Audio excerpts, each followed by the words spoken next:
দেশনেত্রী বেগম খালেদার জন্য দোয়া চাই আপনাদের কাছে, যাতে সুস্থ থাকেন তিনি। আপনারা সবাই দোয়া করবেন। এবং আমাদের তারেক রহমান শিগগিরই আসছেন। ফেব্রুয়ারিতে নির্বাচন হচ্ছে। ফেব্রুয়ারি নির্বাচন কেউ ঠেকাতে পারবে না। ঠেকাতে পারবে? যদি না পারে, ফ্যানের মতো বন্ধ হয়ে থাকলে চলবে না, চালু চালু থাকতে হবে। তাহলে গরমও লাগবে না, আরামও পাবেন, কাজও হবে, সবাই বসবেনও এবং ভোট আপনারা প্রয়োগও করাতে পারবেন।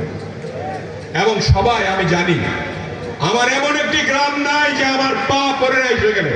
আপনারা জানেন না এটা? প্রত্যেক গ্রামে গ্রামে আমি গিয়েছি। এখন যদি আবারও যেতে আমার এই করতে হয়, তাহলে আপনাদের তৈরি করেছি কেন? আপনারা এই কাজটি করতে হবে। তারেক রহমান সিনিয়র যুগ্ম মহাসচিব, পাবেল ভাই মহাসচিব, স্থায়ী কমিটির সদস্য, আমাদের বড় বড় নেতাদের তৈরি করেছেন কেন? ওনারই যদি সব করতে হয়।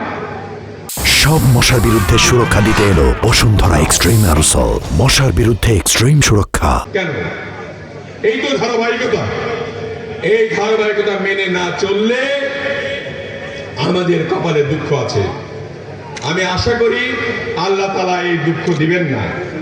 আমি আল্লাহর কাছে হাত পেতে মোনাজাত করি, আপনাদের বোধোদয় হোক যে আগামী দিনের নির্বাচন অত্যন্ত কঠিন।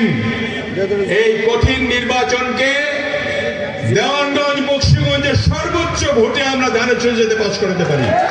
যেই মনোনীত হোক না কেন, ধানের শীষ যাতে এখানে সর্বোচ্চ ভোট পায়, সেটার জন্য আপনাদেরকে প্রস্তুতি নিতে হবে। এবং আমি সকল ভাইদের এখানে যারা আছেন, আমার সিনিয়র নেতৃবৃন্দ, জুনিয়র নেতৃবৃন্দ, ছাত্র দল, যুব দল, মহিলা দল, কৃষক দল, শ্রমিক দল, সকলকে অনুরোধ করছি আর যাতে এরকম না হয়। আছে মাত্র 4 মাস, 5 মাস। এটা হলো সেপ্টেম্বর, অক্টোবর, নভেম্বর, ডিসেম্বর, জানুয়ারি, এই 5 মাস। ফেব্রুয়ারির প্রথম সপ্তাহে নির্বাচন হবে ইনশাআল্লাহ। সেই নির্বাচনে আমাদেরকে বাংলাদেশের বিজয়ী হতে হবে। জনাব তারেক রহমানকে নেতৃত্ব দিতে হবে। তাহলে জিয়ার আদর্শের বাংলাদেশ গঠিত হবে ইনশাআল্লাহ।